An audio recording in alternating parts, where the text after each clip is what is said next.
আসসালামু আলাইকুম গাইস, রিনা কিচেন ব্লগে নতুন আরও একটি মজাদার রেসিপি নিয়ে আমি রিনা হাজির হয়ে গেছি। এখানে এক বাটি সুজি নিয়ে নিচ্ছি।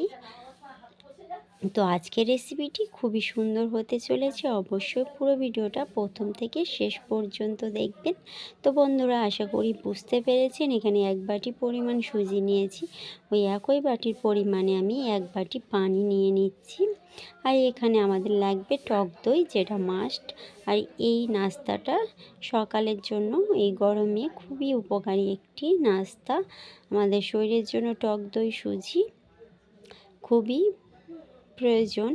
আর এখানে দিয়ে দিলাম 1 চামচ চিনি, খাবার সোডা, আর দিয়ে দিচ্ছি এখানে স্বাদ মতো লবণ। দিয়ে এটাকে আমি খুব ভালো করে মিক্সিং জারের মধ্যে ঘুরিয়ে নেব। তো বন্ধুরা, আজকে আমার চ্যানেলে যারা নতুন, অবশ্যই আমার চ্যানেলটি সাবস্ক্রাইব করো।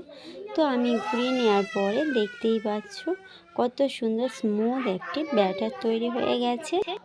আমি 1 চা চামচ জিরে, আস্ত জিরে মিশিয়ে দিলাম। এতে করে আমাদের যে নাস্তাটা বানাবো, যখন জিরের ফ্লেভারটা গালে পড়বে খুবই সুন্দর খেতে লাগবে। তো বন্ধুরা, অনেক দিন যাবৎ ভিডিও বানাতে পারিনি, শরীর খারাপ ছিল।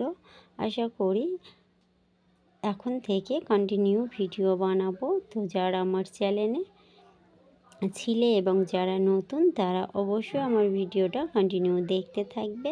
সবাই ভালো থাকবে। আর প্লিজ আজকের রেসিপিটা পুরো প্রথম থেকে শেষ পর্যন্ত অবশ্যই দেখবে। তো আমার ব্যাটারটা ফাটিয়ে নেওয়ার পরে একটা এরকম প্যান নিয়ে নিয়েছি। প্যানের মধ্যে 1/2 চা চামচের কম তেল দিয়ে একটি ব্রাশ দিয়ে আমি ভালো করে প্যানের গায়ে লাগিয়ে নিচ্ছি। আশা করি বুঝতে পারছো। তো যে ব্যাটারটা ছিল, সেই ব্যাটারটাও আমি ঢেলে দিচ্ছি প্যানের মধ্যে। ব্যাস, ঝামেলার কাজটা শেষ হয়ে গেছে। তো ভালো করে আমি দিয়ে দিয়েছি প্যানের মধ্যে, যেটুকু লেগেছিল সেটুকুও ভালো করে চামচ দিয়ে নাড়িয়ে দিয়ে দিলাম।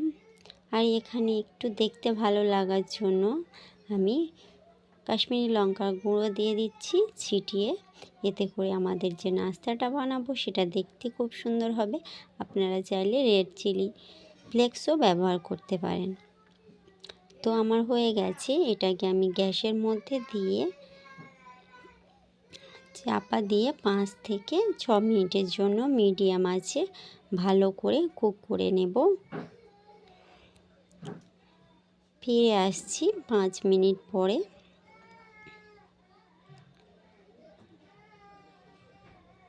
তো বন্ধুরা, দেখতে পেয়েছো 5 মিনিট পরে কত সুন্দর মাঝখানটা সেদ্ধ হয়ে গেছে, আর একটু বাকি আছে। তো হয়ে গেলে, তো বন্ধুরা, আশা করি বুঝতে পারছো পুরো নাস্তাটি আমার রেডি হয়ে গেছে। আমি একটি প্লেটের মধ্যে উল্টিয়ে নিচ্ছি, আর পেছনটাও পুড়ে যায়নি, কত সুন্দর লালচে কালার হয়ে গেছে। তো এটাকে আমি উল্টে নিয়েছি একটি থালার মধ্যে। তো ছুরি দিয়ে আমি পিস পিস করে কেটে নিচ্ছি। আপনারা আপনাদের পছন্দ মতো কেটে নিতে পারেন।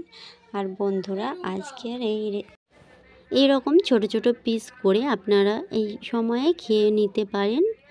এটা ভালোভাবে সেদ্ধ হয়ে গেছে।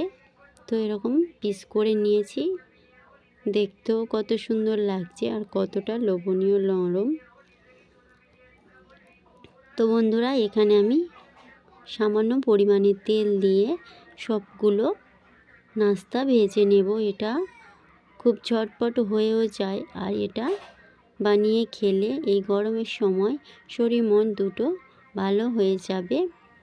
তো আশা করছি বন্ধুরা, আজকের আমার রেসিপিটি ভালো লেগেছে। ভালো লাগলে অবশ্যই করে আমার চ্যানেলে যারা নতুন, আমার চ্যানেলটি অবশ্যই সাবস্ক্রাইব করো। আর প্লিজ বন্ধুবান্ধব, আত্মীয় স্বজন সবার মধ্যে শেয়ার করো। তো এক প্যানের মধ্যে আমি 4টে করে দিয়ে ভেজে নিচ্ছি। তো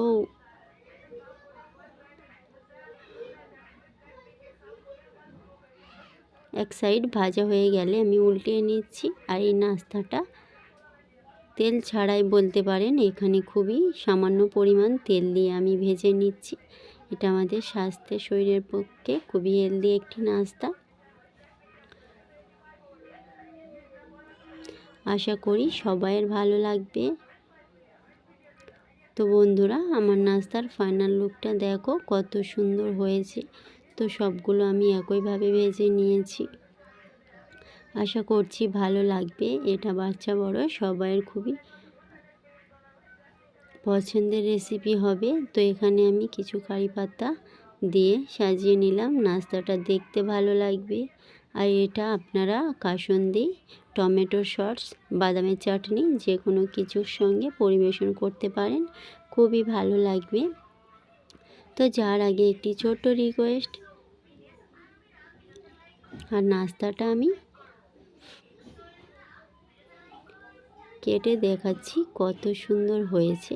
তো পুরো জালিদার আর দেখতে খুবই সুন্দর, খেতে মাশাআল্লাহ খুবই সুন্দর হয়েছে। তো বন্ধুরা, সবাই ভালো থাকবে, সুস্থ থাকবে। আল্লাহ হাফেজ।